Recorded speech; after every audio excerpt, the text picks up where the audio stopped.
జై సద్గురు. గీతా జయంతి గీతా సారము. పవిత్రమైన గీతా జయంతిని మార్గశిర మాసం శుక్లపక్ష ఏకాదశి రోజున జరుపుకుంటారు.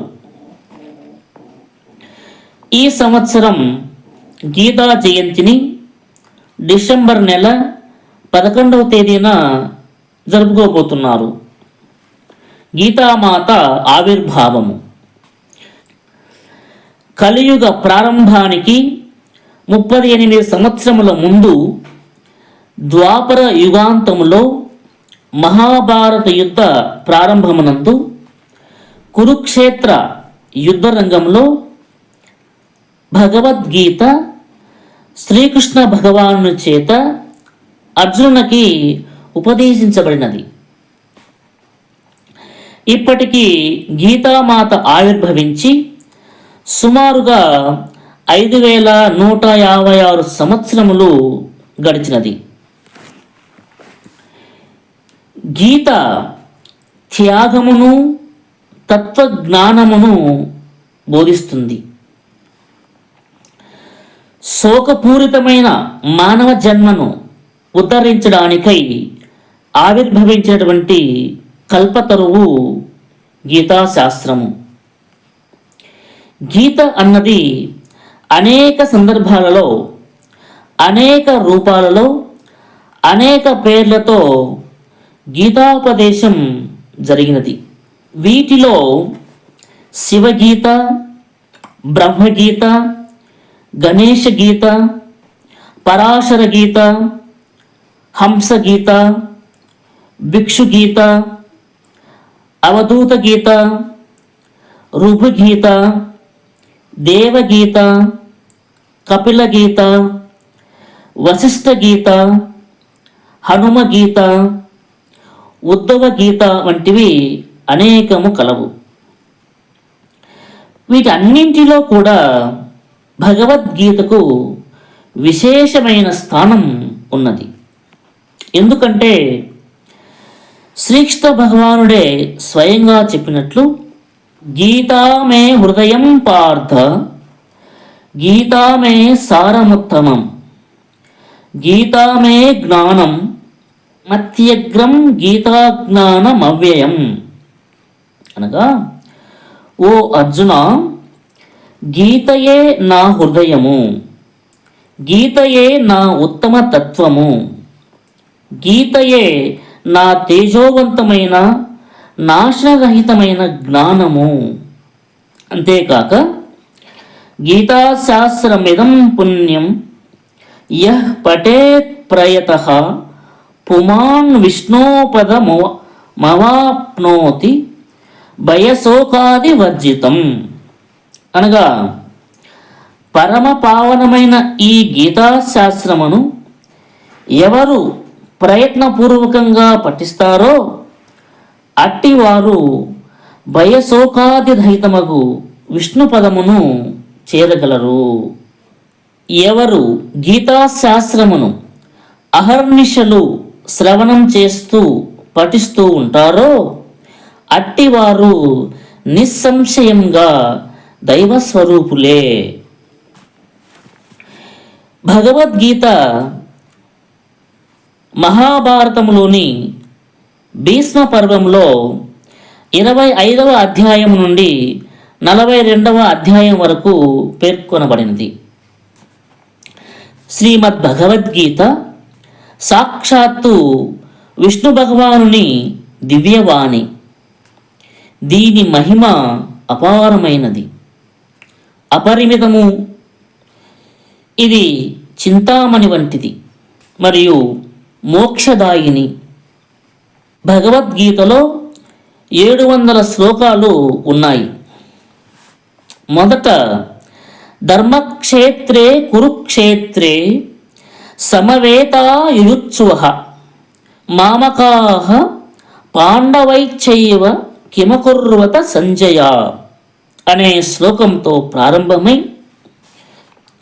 యత్ర యోగేశ్వరః కృష్ణో యత్ర పార్థో ధనుర్ధరః తత్ర శ్రీర్విజయో భూతిర్దువా నీతిర్మతిర్మమ అనే శ్లోకంతో సమాప్తమవుతున్నది.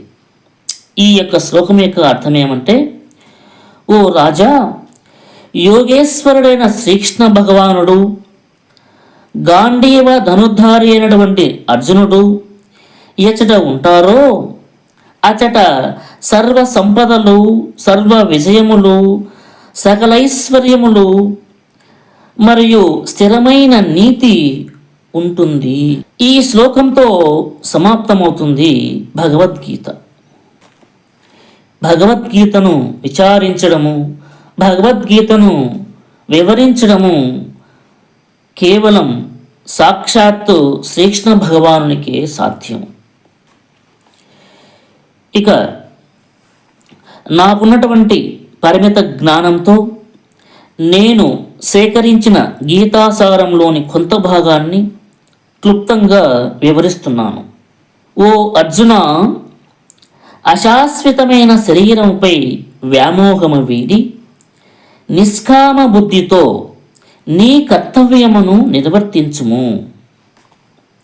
ఈ జగత్తు అశాశ్వతమైనది, ఆత్మ శాశ్వతమైనది. ఈ సృష్టిలోని నీవు, నేను, సర్వ ప్రాణులు పూర్వమును, ఇప్పుడు, తరువాత కూడా ఎప్పటికీ ఉండేవారమే. శరీరము చంపబడినను ఆత్మ చంపబడదు.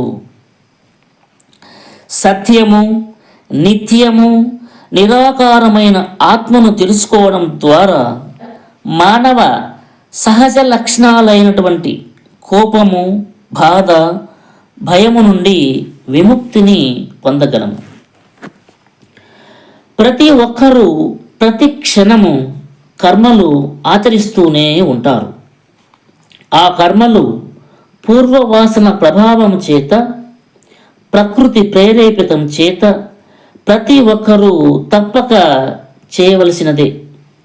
అయితే వాటి యొక్క ఫలితాలను ఆశించక ఆ సర్వేశ్వరునిపై భక్తి కలిగి ఆయనకు అర్పించి కర్మలు చేయాలి.